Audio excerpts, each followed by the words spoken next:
the teleological argument. Dawkins is 0 for 2 so far on the arguments for God's existence. Surely he's not going to strike out on the teleological argument, which is the famous argument for design. Well, sorry to disappoint, but Dawkins' response to the most discussed form of the argument for design, namely the argument from the fine-tuning of the universe, turns out to be very long-winded, but also very weak.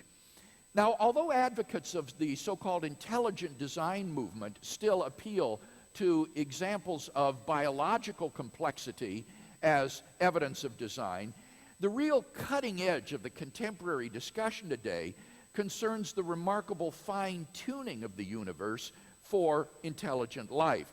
Dawkins responds to this argument in chapter 4 of his book under the heading, The Anthropic Principle Cosmological Version.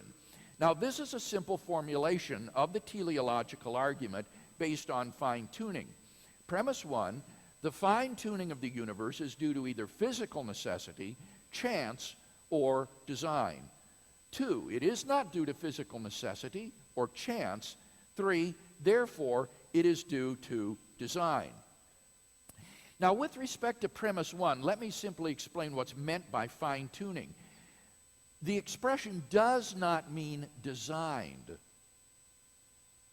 Otherwise, the argument would be obviously circular.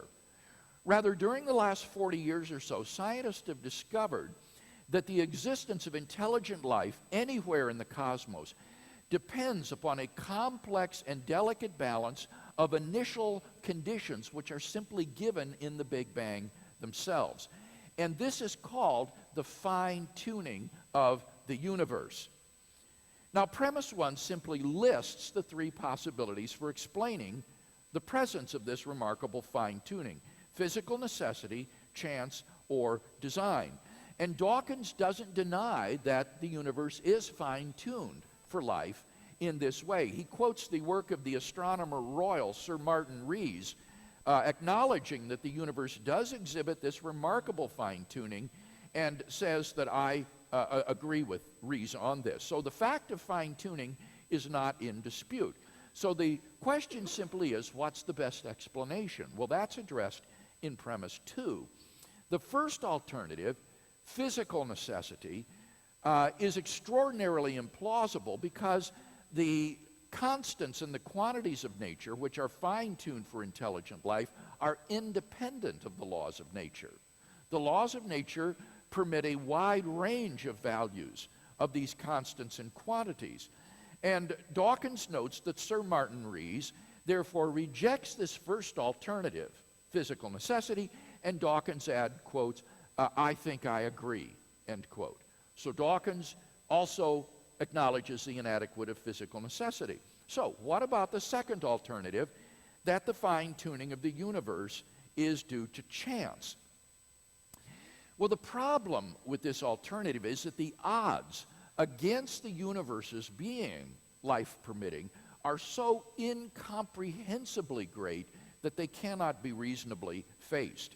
So in order to rescue the alternative of chance, its proponents have been forced to adopt the remarkable hypothesis that there exists an infinite number of randomly ordered parallel universes, forming a kind of world ensemble of which our universe is but a member. And somewhere in this infinite world ensemble, finely tuned universes will appear by chance alone, and we happen to be in one such world. And this is the explanation that Dawkins fastens on in order to respond to the teleological argument. Now, Dawkins is acutely sensitive to the objection that postulating such an infinite world ensemble of randomly ordered universes seems to be what he calls, and I quote, an unparsimonious extravagance. But he retorts, quote, the multiverse may seem extravagant in sheer number of universes, but if each one of those universes is simple in its fundamental laws, we are still not postulating anything highly improbable. Let me repeat that response. The multiverse may seem extravagant in sheer number of universes, but if each one of those universes is simple in its fundamental laws, we are still not postulating anything highly improbable. Now, this response to the objection is just multiply confused. Let me point out 4 confusions in this response. First, each universe in the ensemble is not simple. They're not simple. Each one is characterized by a multiplicity of constants and quantities. If each universe were simple, then why did Dawkins feel the need to recur to a world ensemble in the first place? You could just say our world is simple and therefore it doesn't need a designer. Second confusion, Dawkins assumes that the simplicity of the whole is a function of the simplicity of its parts. He assumes that if the parts are simple, then the whole is simple. And this is just an obvious mistake. Think of a beautiful Roman mosaic. A complex mosaic is made up of a great number of individually simple parts, little bits of blue and red and yellow. And yet, taken together, the whole mosaic can be an incredibly complex portrait, say, of a Roman face. Now, in exactly the same way, an ensemble of universes will still be complex if those universes are all randomly ordered in their fundamental constants and quantities, rather than all sharing the same values. So it's just not true that the simplicity of the whole is a function of the simplicity of the parts. Third confusion, Occam's razor. Occam's razor is a principle which says, do not multiply causes beyond necessity. You're only justified in postulating such causes as are necessary to explain the effect. And in this case, the number of universes being postulated simply to explain the fine-tuning is extravagant. It's a violation of Occam's razor. Appealing to the world ensemble to explain fine-tuning is sort of like using a sledgehammer to crack a peanut. You simply don't need to appeal to this extravagant hypothesis. A simple single designer would do the case. And finally, number 4, Dawkins tries to minimize the extravagance of the postulate of a world ensemble by saying that despite its extravagant number of worlds, still the postulate is not highly improbable. It may have an extravagant number of universes, but the postulate is not highly improbable. Now, it's not clear why this is relevant or even what this means. The objection under consideration is not that the postulate of a world ensemble is improbable. The objection is that it's an unparsimonious extravagance. And to say that it's not also highly improbable is just to bring up an irrelevancy. It's not addressing the point that the postulate is unparsimonious and extravagant. Indeed, it's hard to know what probability Dawkins is talking about here. When he says it's not improbable, what's he mean? Improbable with respect to what? He seems to mean that the intrinsic probability of the postulate of a world ensemble, considered apart from the evidence for fine-tuning, is not great. The intrinsic probability is not great.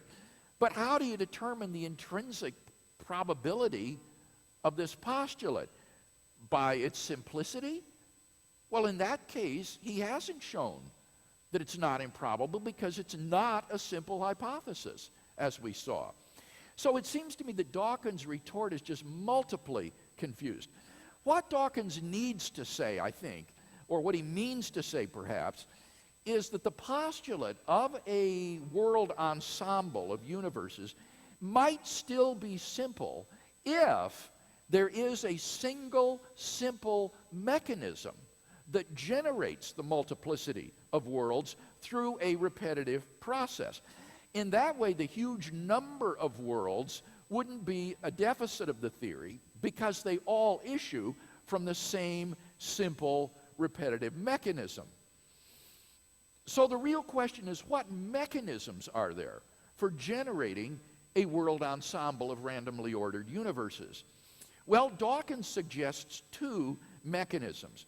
First, he suggests an oscillating model of the universe, according to which the universe has gone through an infinite series of expansions and contractions, and each time the constants and quantities take on new values.